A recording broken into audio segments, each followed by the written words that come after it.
शानदार जीत, प्रचंड बहुमत मिला है इन तीनों राज्यों में और मैं ये मानती हूँ मोदी जी की गारंटी है, वो काम कर आई है। इसके साथ साथ भारतीय जनता पार्टी की जितनी भी जन कल्याणकारी योजनाएं हैं उन्होंने काम किया है।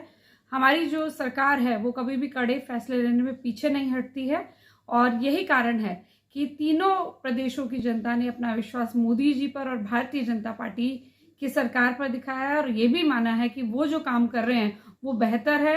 मुझे लगता है जितनी भी विपक्षी पार्टियां हैं कहीं ना कहीं उनको आईना दिखाने का भी काम किया है कि वो किसी भी प्रकार से झूठे वायदे कर ले, लेकिन कहीं पर भी उनकी चलने वाली नहीं है।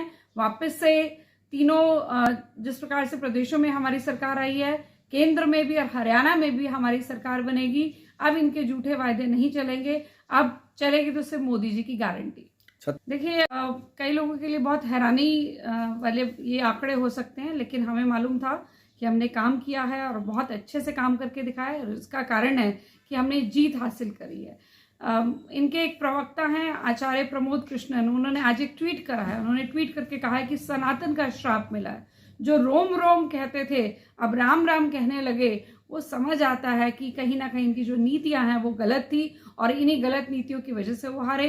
राजस्थान में अगर मैं बात करूं, किसानों के कर्जा माफी, क्राइम और सनातन धर्म के प्रति इनका जो रुख था उस सब ने कहीं ना कहीं इनको पीछे किया। साथ के साथ जो आपस में गुटबाजी है कांग्रेस की, ना इनको जनता की परवाह है, ना इनको कार्यकर्ताओं की परवाह है, इनको सिर्फ अपनी कुर्सी की परवाह रहती है। और वही बात हरियाणा में भी है। हरियाणा में जिस तरह से एक दूसरे का सिर तोड़ रहे हैं, आपस में लड़ रहे हैं, तो ये साफ दिखता है कि इनको जनता की कोई परवाह नहीं है। और दूसरी तरफ मोदी जी चाहे राम मंदिर की बात कर लीजिए, धारा 370 की बात कर लीजिए, महिलाओं को 33% आरक्षण की बात कर लीजिए, तमाम तरह के बड़े कदम जो है मोदी जी ने लिए हैं। ऐसे ही जन कल्याणकारी योजनाएं भी चलाई गई हैं जिसका फायदा जो है भारतीय जनता पार्टी को मिला।